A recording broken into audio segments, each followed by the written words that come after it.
Hello everyone. Today we will start chapter 14 of class 12th chemistry, that is biomolecules.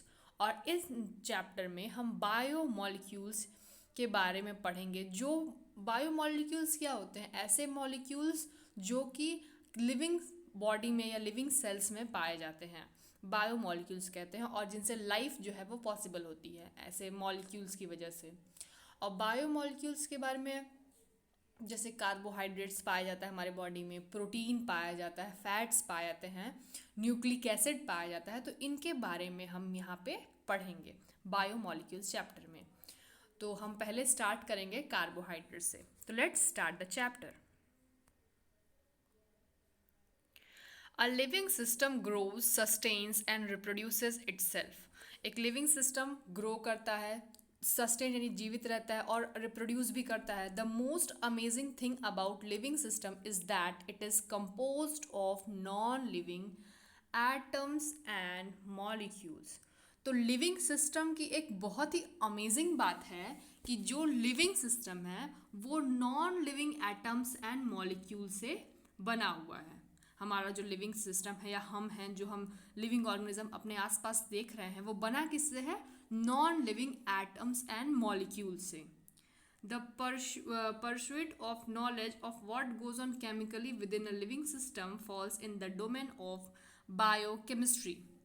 मतलब अगर हम उस knowledge को देखें जो केमिकली क्या हो रहा है लिविंग सिस्टम के अंदर, वो हम किस डोमेन में आते हैं, मतलब किस ब्रांच में पढ़ते हैं? बायोकेमिस्ट्री के ब्रांच में पढ़ते हैं, जहाँ पे हम अपने लाइफ या लिविंग सिस्टम की जो केमिस्ट्री है या केमिकल रिएक्शंस जो लिविंग सिस्टम में हो रहे हैं उनके बारे में नॉलेज लेते हैं। Living system is made living system are made up of various complex biomolecules. जो लिविंग सिस्टम है वो कई कॉम्प्लेक्स बायोमोलिक्यूल से बना, नॉट सिंपल, कॉम्प्लेक्स बायोमोलिक्यूल से बना हुआ है। कौन कौन से कॉम्प्लेक्स बायोमोलिक्यूल्स हैं जो लिविंग सिस्टम को बनाते हैं? जैसे carbohydrates, proteins, nucleic acid and lipids etcetera. Carbohydrates, protein, nucleic acid, इन सब से जो हमारा लिविंग सिस्टम है वो बना है। Protein and carbohydrates are the essential constituents of our food. Protein और कार्बोहाइड्रेट हमारे फूड यानी भोजन के इसेंशियल कंपोनेंट्स हैं। मतलब वो हमारे फूड में उन्हीं से मिलके बना होता है। मैक्सिमली जो होता है, मैक्सिमम क्वांटिटी जो होता है वो प्रोटीन और कार्बोहाइड्रेट का होता है हमारे फूड में। These biomolecule interact with each other and constitute the molecular logic of life processes. तो ये सब जो बायोमोलिक्यूल्स हैं वो एक दूसरे से इंटरेक्ट करते हैं, एक दूसरे में चेंज होते हैं, इस तरह से इंटरेक्ट होते हैं या चेंज होते हैं जिसकी वजह से लाइफ प्रोसेस जो है वो पॉसिबल है। जो molecular logic of life process है वो पॉसिबल इन्हीं बायोमोलिक्यूल्स की वजह से। आपस में इंटरेक्ट होते हैं, उस या तो जुड़ते हैं, मिलते हैं, टूटते हैं, उस तरह से इंटरेक्ट होते हैं और उसकी वजह से लाइफ जो है पॉसिबल होती है। इन addition, some simple molecules like vitamins and minerals also play an important role in the function of organism.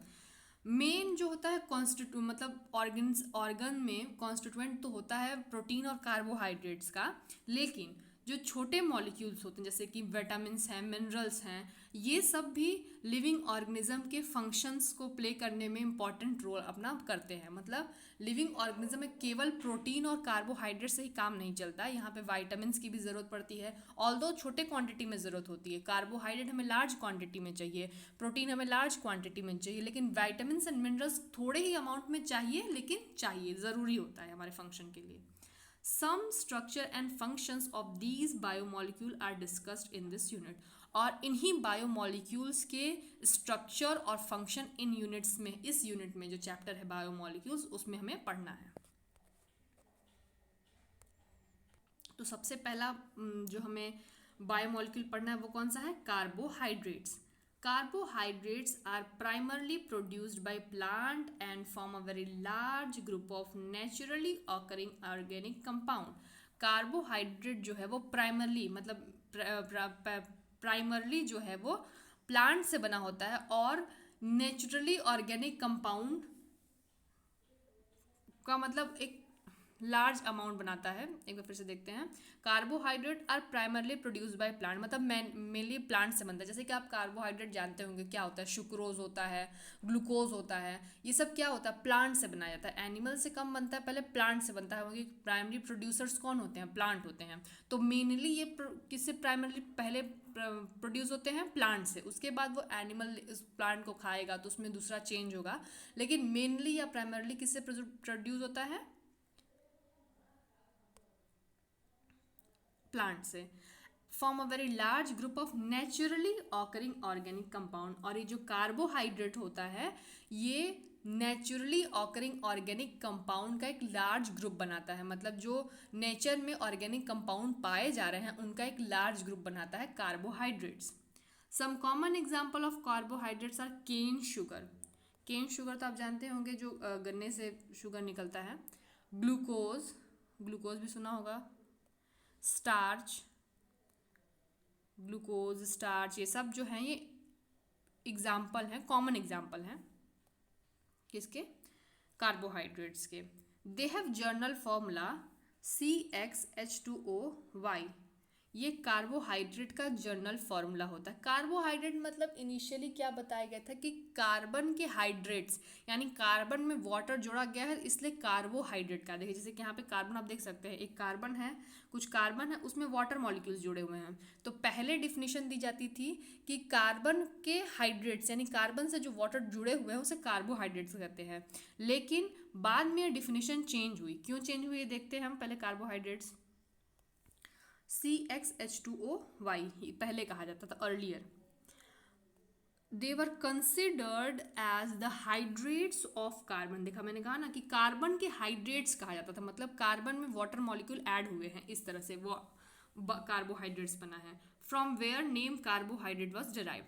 For example, molecular formula of glucose C6H12O6 fit into the general formula C6H2O6। मतलब कि इस general formula में fit हो गया कौन, glucose. तो मतलब कहा गया था कि कार्बन के हाइड्रेट्स, मतलब कार्बन में वाटर जुड़ा हुआ है इसलिए इन्हें कार्बोहाइड्रेट्स कहा जा रहा है। और ग्लूकोज जो एक एग्जाम्पल है मॉलिक्यूलर फार्मूला C6H12O6, ये इस कैटेगरी में फिट भी बैठ जाता है। लेकिन all the compound which fit into this formula, glucose तो बैठ जाता है, वो ठीक है, कार्बोहाइड्रेट भी है और फिट भी बैठ रहा है, लेकिन ऑल द दूसरे कंपाउंड, जो दूसरे कंपाउंड इस फॉर्मूला में बैठते हैं वो ज़रूरी नहीं है कि कार्बोहाइड्रेट हो। जैसे ये आप एग्जांपल देख सकते हैं। For example acetic acid CH3COOH।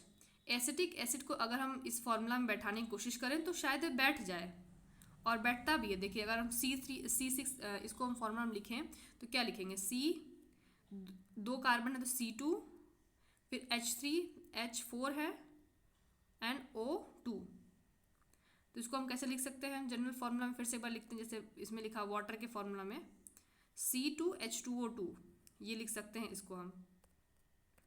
देखिए फिर से एक बार लिखते हैं, एसिटिक एसिड जो फार्मूला है उसमें C2H2O2 देखें आप लिखा हुआ है, but not a carbohydrate. Carboxylic acid ये है, ये एसिटिक एसिड एक कार्बोक्सिलिक एसिड है, कार्बोहाइड्रेट्स नहीं है, लेकिन ये जनरल फार्मूला फॉलो कर रहा है।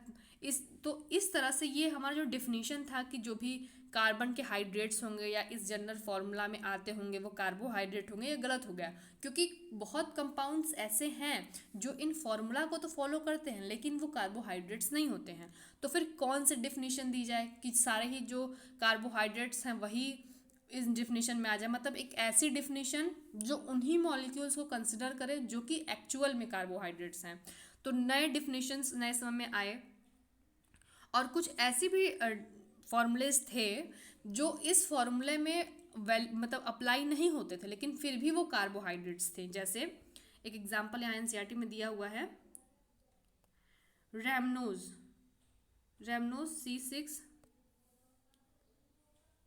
C6H12O5, ये इस जनरल फार्मूला में नहीं आ रहा लेकिन फिर भी एक कार्बोहाइड्रेट्स है। तो ये वाला जो फार्मूला दिया गया था इनिशियली कि जो भी कार्बन के हाइड्रेट्स होंगे वो कार्बोहाइड्रेट होंगे, ये गलत हो गया। क्योंकि बहुत कंपाउंड्स ऐसे फॉलो कर रहे थे लेकिन कुछ कंपाउंड इन जनरल फार्मूला को फॉलो नहीं करते हुए कार्बोहाइड्रेट थे, और कुछ कंपाउंड्स इन जनरल फार्मूला को फॉलो करते हुए भी कार्बोहाइड्रेट नहीं थे। ओके आई होप ये सब क्लियर हो रहा होगा ये पॉइंट क्या कहना चाह रहा है. A large number of their reaction shown that they constitute of specific functional group. जब इन कार्बोहाइड्रेट्स की केमिकल एनालिसिस की गई या केमिकल रिएक्शन कराया गया तो उनको जो केमिकल रिएक्शन से जो रिजल्ट्स मिल रहे होंगे उससे ये पता चला कि उसमें कुछ स्पेसिफिक फंक्शनल ग्रुप सभी में कॉमन है. मतलब जितने भी कार्बोहाइड्रेट के रिएक्शन कराया गया तो उसमें कुछ स्पेसिफिक फंक्शन ग्रुप पाया गया. केमिकली कार्बोहाइड्रेट्स में बी डिफाइंड एज, केमिकली कैसे हम डिफाइन कर सकते हैं, ऑप्टिकली एक्टिव. केमिकली कैसे डिफाइन कर सकते हैं हम, carbohydrates are may be defined as optically active polyhydroxy aldehyde और कीटोन और the compound which produce such unit on hydrolysis. तो इसको हम केमिकली कैसे डिफाइन कर सकते हैं, कार्बोहाइड्रेट क्या होते हैं, वो ऑप्टिकली एक्टिव. ऑप्टिकली एक्टिव मतलब ऑप्टिकल एक्टिविटी शो करता होगा, यानी प्लेन पोलराइज्ड लाइट को या डेविएट करता होगा. ऑप्टिकल एक्टिविटी ये आप केमिस्ट्री में पढ़े होंगे, ऑप्टिकली एक्टिव कंपाउंड. तो कार्बोहाइड्रेट्स क्या होते हैं, ऑप्टिकली एक्टिव पॉलीहाइड्रोक्सी एल्डिहाइड या कीटोन या ऐसे कंपाउंड जिनकी हाइड्रोलिसिस से ऐसे कंपाउंड बनते हैं. मतलब अगर कोई कंपाउंड है, सपोज ए कंपाउंड है, तो या तो ये खुद ही पॉलीहाइड्रोक्सी एल्डिहाइड या कीटोन हो तब इसे हम कहेंगे कार्बोहाइड्रेट, या तो इसकी हाइड्रोलिसिस करें. हाइड्रोलिसिस यानी पानी से इसके बॉन्ड को तोड़ें, हाइड्रोलिसिस कराएं, तो फिर ये ऐसे यूनिट बी प्रोड्यूस करें जो कि ऑप्टिकली एक्टिव हों. इस तरह से डेफिनेशन बताया गया कि या तो वो खुद ही ऑप्टिकली एक्टिव पॉलीहाइड्रोक्सी, पॉलीहाइड्रोक्सी मतलब एक से ज़्यादा हाइड्रोक्सिल ग्रुप यानी OH ग्रुप लगा रहे. एल्डिहाइड हो, एल्डिहाइड का ग्रुप आप जानते होंगे, C डबल बॉन्ड OH और एक R ग्रुप रहेगा यहाँ पे. पॉलीहाइड्रोक्सी यानी कि एक से ज़्यादा हाइड्रोक्सिल ग्रुप हो, एल्डिहाइड हो मेन फंक्शनल ग्रुप, या कीटोन हो, कोई भी हो सकता है, लेकिन एक से ज़्यादा वहाँ पे हाइड्रोक्सिल ग्रुप होने चाहिए. ऐसे कंपाउंड, या तो ऐसे कंपाउंड जिनकी हाइड्रोलिसिस करने पे हमें पॉलीहाइड्रोक्सी कीटोन या एल्डिहाइड मिलते हैं, उन्हें हम कार्बोहाइड्रेट कहते हैं. Some of the carbohydrate which are sweet in taste are also called sugar. तो कुछ कुछ कार्बोहाइड्रेट जो स्वीट इन टेस्ट होते हैं, मतलब उनका जो टेस्ट होता है वो मीठा होता है, तो उन्हें हम शुगर्स भी कहते हैं. The most common sugar use in our homes are named as sucrose. तो जो मोस्ट कॉमन शुगर हमारे घर में यूज होता है, जो चीनी हम खाते हैं, वो क्या होता है, सुक्रोज होता है. Where as the sugar present in milk is known as lactose. तो जो शुगर मिल्क में प्रेजेंट होता है, जो नॉर्मली हम घर में खाते हैं, वो कौन सा होता है, सुक्रोज होता है. लेकिन जो शुगर मिल्क में प्रेजेंट होता है वो कौन सा होता है, लैक्टोज होता है. उसे एक लैक्टोज शुगर या मिल्क शुगर कहते हैं. And carbohydrate can also be called as saccharides. Carbohydrates को हम सैकराइड्स भी कहते हैं. सैकराइड्स ये ग्रीक वर्ड है, सैकरॉन से निकला है, और सैकरॉन का मतलब होता है शुगर. तो हमने क्या पढ़ा कि कार्बोहाइड्रेट की डिफिनेशन पहले कि क्या होती है, ऑप्टिकली एक्टिव पॉलीहाइड्रोक्सी एल्डिहाइड और कीटोन, और the unit which the compound which produces that unit on hydrolysis. तो ये डिफिनेशन हो गया. और कॉमनली जो हमारा घर में खाते हैं वो शुक्रोज, वो कौन सा शुगर हो, शुक्रोज होता है, और मिल्क में लैक्टोज पाया जाता है. अब हम देखते हैं कार्बोहाइड्रेट को क्लासिफाई कैसे करते हैं. तो कार्बोहाइड्रेट के उनके बिहेवियर के बेसिस पे, मतलब हाइड्रोलिसिस पे उनके क्या बिहेवियर है, उनको 3 ग्रुप में बांटा गया है. मतलब अगर हम कार्बोहाइड्रेट लिए, कोई कार्बोहाइड्रेट मान लीजिए ले लेते हैं,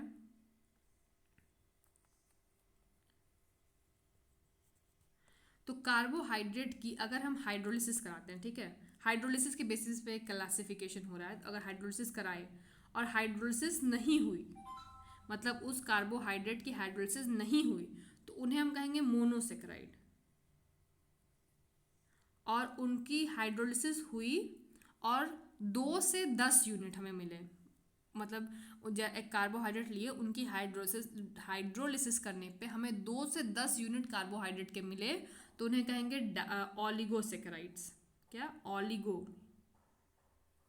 और अगर उन मतलब कार्बोहाइड्रेट की हाइड्रोलिसिस भी हुई और वो बहुत ज़्यादा यूनिट्स प्रोड्यूस करते हैं, हज़ारों में उनकी यूनिट्स होती हैं, तो उन्हें कहेंगे पॉलीसेकेराइड्स। आई होप ये पॉइंट क्लियर हो गया होगा कि मतलब कार्बोहाइड्रेट की क्लासिफिकेशन 3 बेसिस पे करते हैं, और कौन कौन से, कि अगर उनकी हाइड्रोलिसिस नहीं पॉसिबल है तो उस कार्बोहाइड्रेट को हम कहेंगे मोनोसेक्राइड। अगर हाइड्रोलिसिस हुई और 2 से 10 यूनिट तक कार्बोहाइड्रेट हमको मिल गया, मतलब बॉन्ड टूटने के बाद मिल गए, तो उन्हें हम कहेंगे ऑलिगोसेक्राइड। और बहुत ज़्यादा क्वांटिटी में मिले हमें कार्बोहाइड्रेट्स, मोर देन 1000 या उससे ज़्यादा मिले, तो उसे हम कहेंगे पॉलीसेक्राइड। तो डिफिनेशन देख लेते हैं मोनोसेक्राइड की। Carbohydrate that can not be further hydrolysed to give simple unit of polyhydroxyaldehyde और कीटोन आर कॉल्ड मोनोसेक्राइड। तो फर्दर इनकी हाइड्रोलिसिस नहीं होती है, उन्हें हम मोनोसेक्राइड कहते हैं। About 20 monosaccharides are known to occur in the nature. लगभग 20 मोनोसेक्राइड नेचर में पाए जाते हैं। और सम एग्जाम्पल, कॉमन एग्जाम्पल कौन कौन से हैं? ग्लूकोज है, फ्रुक्टोज है, राइबोज है, ये सब क्या है? कॉमन एग्जाम्पल्स हैं। ऑलिगोसेक्राइड क्या होते हैं?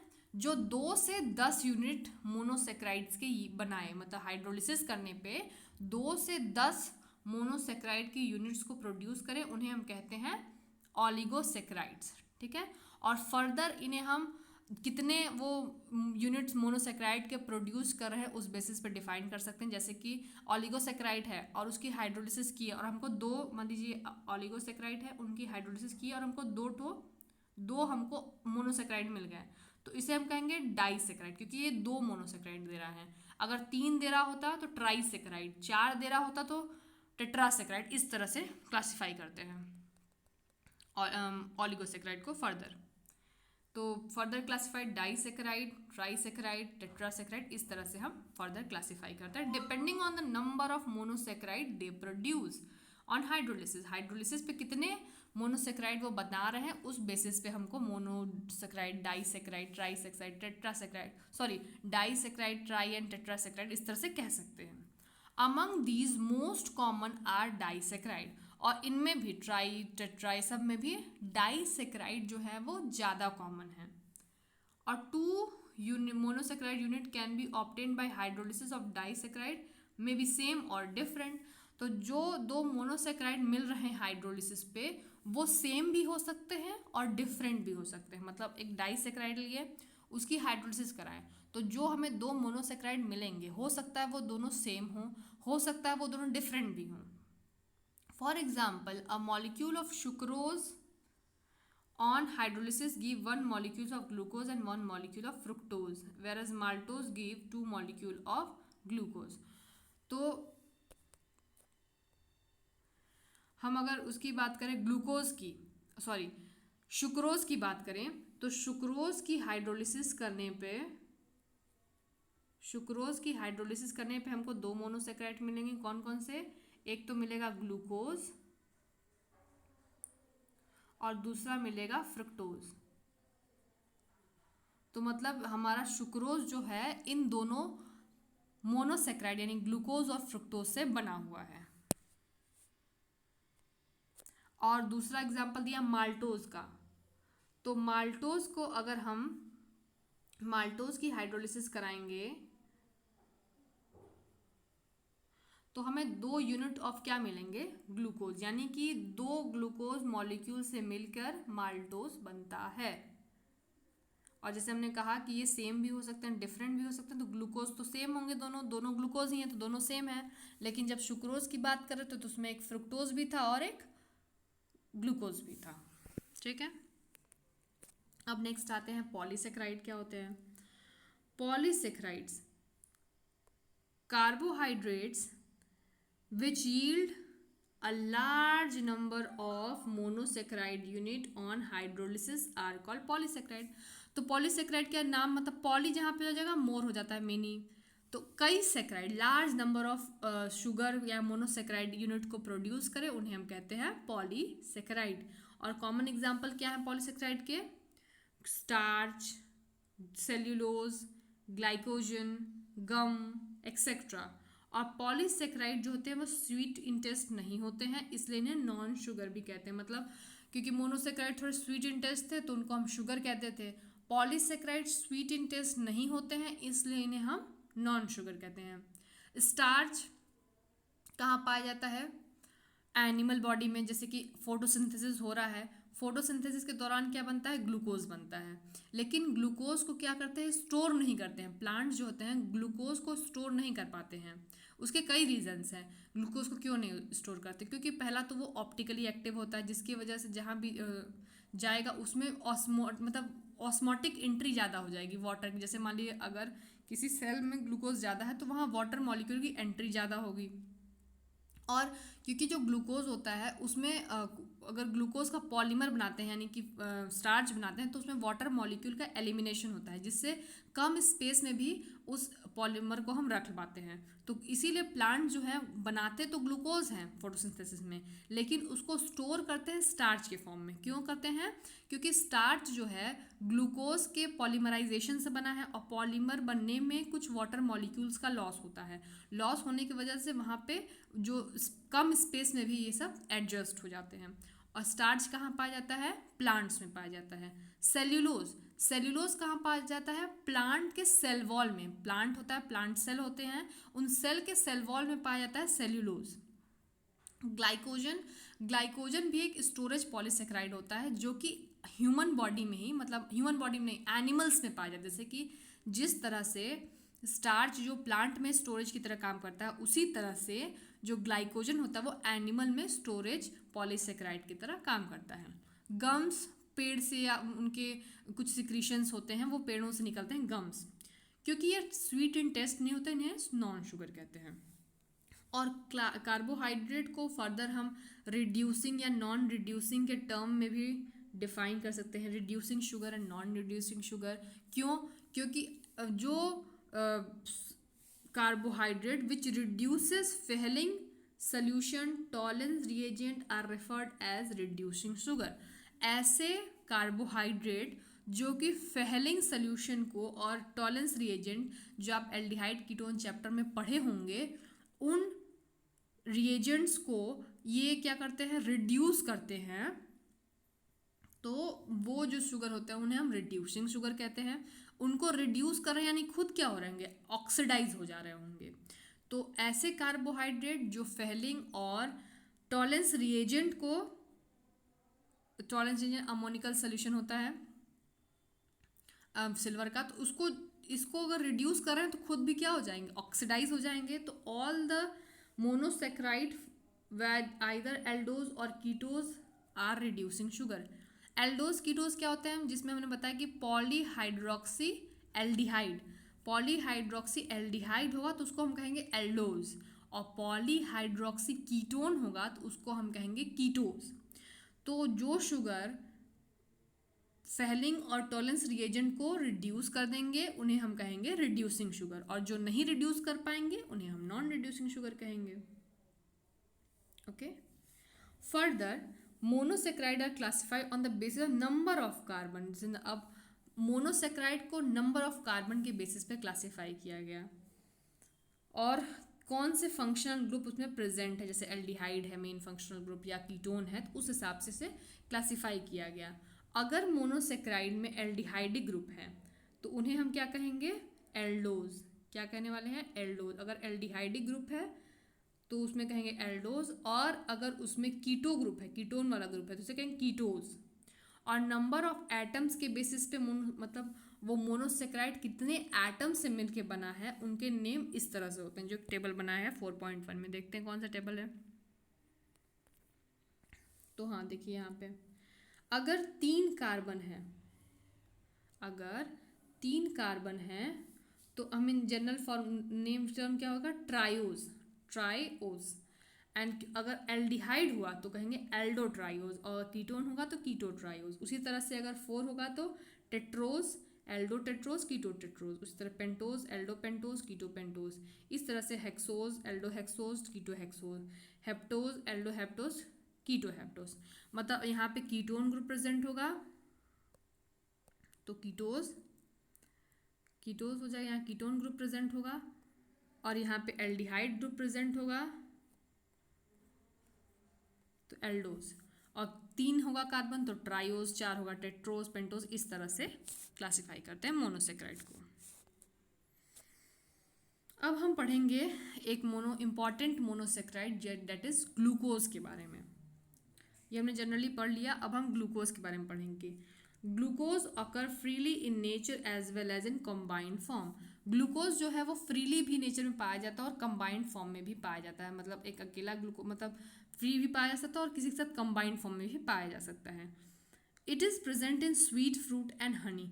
मीठे फ्रूट्स में और हनी में शुगर ग्लूकोज प्रेजेंट होता है। Ripe grape also contain glucose in large amount. जो पके हुए अंगूर होते हैं, राइप एंड ग्रेप्स होते हैं, उनमें भी ग्लूकोज लार्ज अमाउंट में पाया जाता है।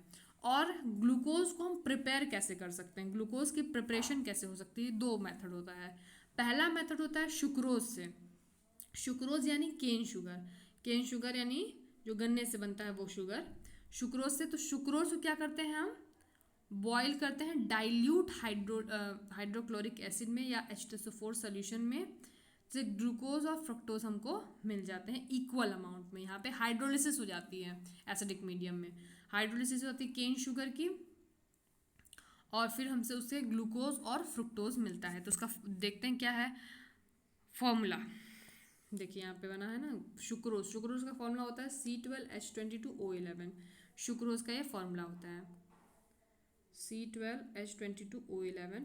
इनकी हाइड्रोलिसिस की गई, वाटर से रिएक्शन यानी हाइड्रोलिसिस की गई है एसिडिक मीडियम में, एसिडिक हाइड्रोलिसिस है। तो इससे हमें क्या मिल रहा है, एसिडिक हाइड्रोलिसिस में हमें मिल रहा है ग्लूकोज एंड फ्रुक्टोज, और वो भी दोनों इक्वल अमाउंट में मिलेंगे। तो इससे एक और चीज़ हम समझ सकते हैं, तो सुक्रोज किससे बना हुआ है, मिलके ग्लूकोज और फ्रक्टोज से मिलकर बना हुआ है। ठीक है, दूसरा मेथड क्या हो सकता है, पहला मेथड तो हो गया कि हम डाइल्यूट हाइड्रोक्लोरिक एसिड डाल के सुक्रोज को बॉयल कर दें, या तो अल्कोहलिक H2SO4 डाल के बॉयल कर दें, या दूसरा मेथड हो सकता है हम स्टार्च से प्रिपेयर करें, क्योंकि जो स्टार्च होता है वो केवल ग्लूकोज से बना हुआ होता है। तो अगर ग्लूकोज से बना है तो उसकी हाइड्रोलिसिस पे हमको केवल ग्लूकोज मिलेगा, जबकि जब हम सुक्रोज से करें तो वहाँ फ्रुक्टोज भी मिल रहा था, लेकिन यहाँ पे केवल ग्लूकोज ही मिलेगा। तो इन कमर्शियली क्योंकि ज़्यादा अमाउंट मिलता है, इसलिए commercially glucose is obtained by hydrolysis of starch by boiling it with dilute H2SO4 at 393 kelvin under pressure. इनकी हाइड्रोलिसिस से बनता है, किसकी हाइड्रोलिसिस से, स्टार्च की हाइड्रोलिसिस पे बनता है। जब उसको स्टार्च को बॉयल करते हैं डाइल्यूट H2SO4 में 393 केल्विन पे प्रेशर में, अंडर 2 और 3 एटमॉस्फेयर प्रेशर रहेगा, तब जाके ग्लूकोज बनता है, और यहाँ पे केवल ग्लूकोज ही बनेगा। Glucose is an aldohexose and also known as dextrose. और ये ग्लूकोज जो होता है वो एल्डोहेक्सोज होता है, मतलब इसमें 6 कार्बन होंगे और एक एल्डिहाइडिक ग्रुप जो होगा वो मेन फंक्शनल ग्रुप होगा। It is the monomer of many larger carbohydrate namely starch cellulose. मतलब जो ग्लूकोज है वो स्टार्च और सेल्यूलोज का क्या है, मोनोमर है, मतलब इन्हीं से मिलके बना होगा स्टार्च पॉलीमर या सेल्यूलोज का polymer. It is probably the most abundant organic compound on the earth। और ये प्रोबेबली ऐसा माना जाता है कि ग्लूकोज जो होगा वो मोस्ट अबंडेंट ऑर्गेनिक कंपाउंड होगा अर्थ पे, and was assigned structure on the basis. अब कुछ ऑब्जर्वेशंस हैं जिसकी वजह से ग्लूकोज का स्ट्रक्चर जो है वो बताया गया। तो ग्लूकोज के स्ट्रक्चर में क्या क्या कैसे कैसे पता चला कि ग्लूकोज का स्ट्रक्चर है, उसके लिए कई एक्सपेरिमेंट्स हुए। देखते हैं कौन कौन से एक्सपेरिमेंट थे, क्या हुआ। पहला जो एविडेंस मिला था उसमें जैसे कि केमिकल एनालिसिस की गई होगी, तो उससे पता चला कि जो ग्लूकोज है उसका फॉर्मूला क्या है, C6H12O6। केमिकल एनालिसिस के बाद पता चला कि उसका फॉर्मूला क्या है, C6H12O6। ये ग्लूकोज का फॉर्मूला है। पहला तो ये हुआ। दूसरा, on prolonged heating with HI it forms normal hexane suggesting that all the 6 carbons are linked in a straight chain। ये ऐसा क्यों बोल रहा है, क्योंकि HI जो है एक स्ट्रॉन्ग रिड्यूसिंग एजेंट होता है। स्ट्रॉन्ग रिड्यूसिंग एजेंट का मतलब ये इसको रिड्यूस कर देगा, तो इसमें जो भी ग्रुप होगा उसको ये रिड्यूस कर देगा मीथेन ग्रुप में, मतलब मिथाइल या इथाइल, इस तरह मिथाइल ग्रुप में। तो क्योंकि हम इनकी प्रोलॉन्ग्ड हीटिंग कर रहे हैं, एच के साथ प्रोलॉन्ग हीटिंग मतलब बहुत लंबे समय तक हीट कर रहे हैं, और हमें एक नॉर्मल हेक्सेन मिला, normal hexane straight chain polymer मिल रहा है। तो स्ट्रेट चेन पॉलीमर मिलने का ये मतलब है कि जितने भी कार्बन हुए होंगे ग्लूकोज में वो एक स्ट्रेट चेन में होंगे, यानी ब्रांचिंग इसमें नहीं होगी इस तरह से। मतलब एच से हम अगर प्रोलॉन्ग्ड हीटिंग कर रहे हैं तो हमें एक स्ट्रेट चेन मिल रहा है, इसका ये मतलब है कि सारे कार्बन भी स्ट्रेट चेन में रहे होंगे, मतलब ब्रांचिंग नहीं रही होगी। दूसरा क्या है एविडेंस मिला, पहला तो मिलेगा कि स्ट्रेट चेन में ग्लूकोज होगा। दूसरा, glucose react with hydroxyl amine to form oxime. दूसरा एविडेंस ये मिला कि ग्लूकोज जो है वो हाइड्रोक्सिल अमीन से रिएक्ट करके ऑक्सीम बना दे रहा है। हाइड्रोक्सिल अमीन क्या होता है, अमीन ग्रुप NH2 ग्रुप और इसमें हाइड्रोक्सिल यानी OH ग्रुप लगा दें, इसे कहते हैं हाइड्रोक्सिल अमीन। एक हाइड्रोक्सिल ग्रुप और एक अमीन ग्रुप। हाइड्रोक्सिल अमीन से ग्लूकोज रिएक्ट करके ऑक्सीम बना दे रहा है। ऑक्सीम क्या होता है, ऑक्सीम जैसे आप यहाँ पे एक स्ट्रक्चर बना हुआ है CH डबल बॉन्ड NOH, ऑक्सीम, इसे कहते हैं ऑक्सीम। तो हाइड्रोक्सिल अमीन से रिएक्ट करके ग्लूकोज ऑक्सीम बना रहा है, तो इससे क्या प्रूफ होता है। और एक और है कि साइनोहाइड्रिन के साथ हाइड्रोजन साइनाइड के साथ रिएक्ट करके साइनोहाइड्रिन बना दे रहा है।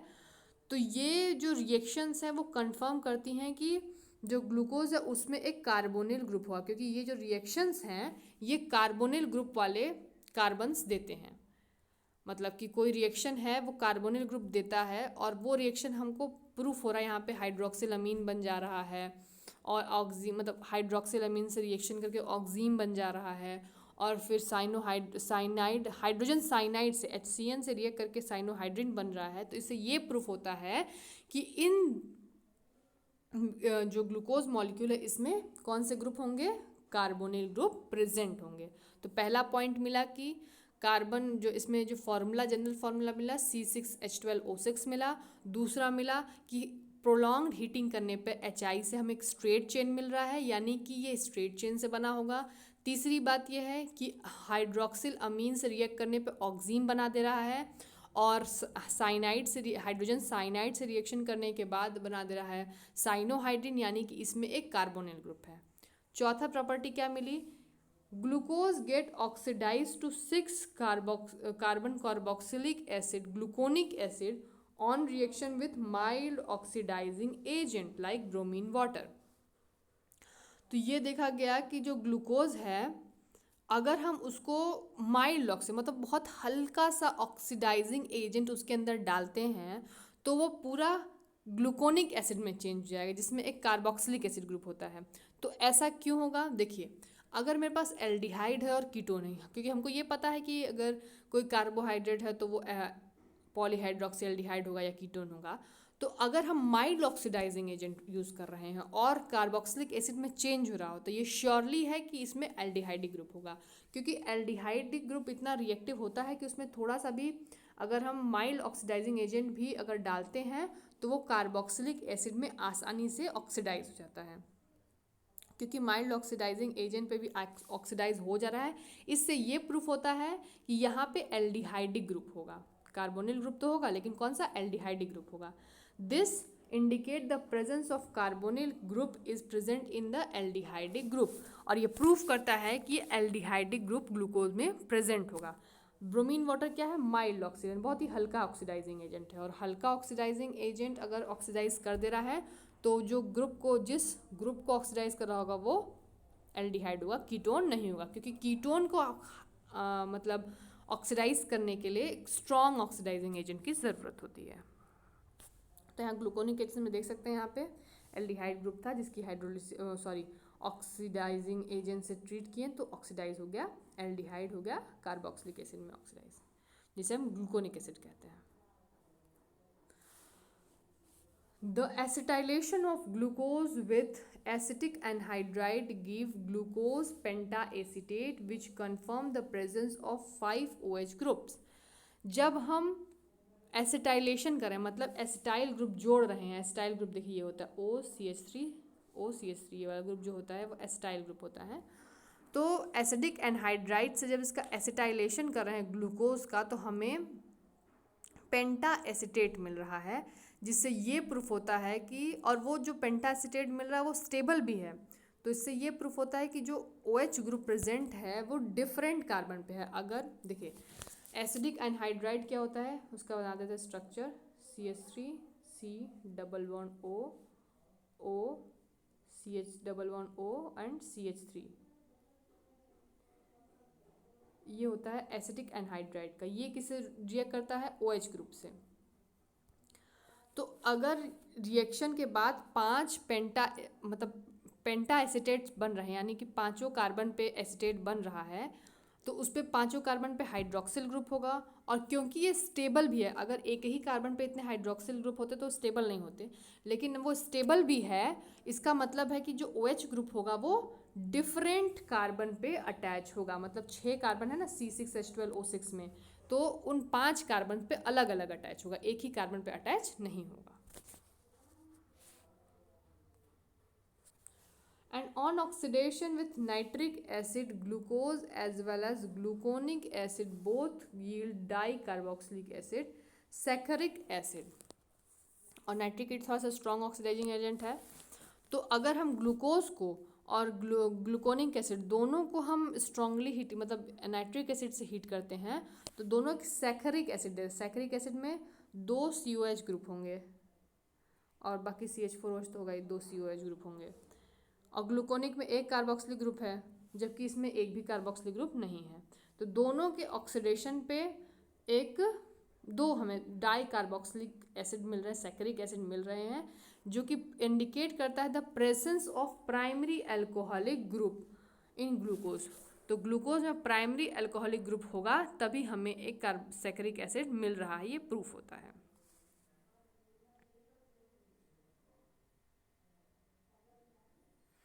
क्योंकि अगर सेकेंडरी होता, प्राइमरी अल्कोहलिक सेकेंडरी अल्कोहलिक होता, तो वहाँ पे एसिड ना बनता, वहाँ पे एल्डिहाइड या कुछ और बन जाता। इस तरह से ये बना। The exact spatial arrangement of different OH group was assigned by Fischer after studying many other properties. It is the configuration. तो जो एग्जैक्ट स्पेशियल अरेंजमेंट था अलग अलग OH ग्रुप का, क्योंकि पहले बोलते हैं कि स्ट्रेट चेन है, उस स्ट्रेट चेन में एक कार्बोनिल ग्रुप प्रेजेंट है और वो कार्बोनिल ग्रुप एल्डिहाइडिक ग्रुप है, और पेंटा एसिटेट बन रहा है यानी 5 हाइड्रोक्सिल ग्रुप होंगे, और स्टेबल है यानी पांचों डिफरेंट कार्बन पे होंगे। उनका अरेंजमेंट क्या होगा स्पेस में, ये कई एक्सपेरिमेंट्स और स्टडीज़ के बाद पता चला। और किसने बताया था, फिशर ने बनाया था। The configuration is correctly represented as 1, so gluconic acid is represented in figure as 2 and saccharic acid is 3rd। अब देखते हैं कहाँ इनका स्ट्रक्चर बना हुआ है।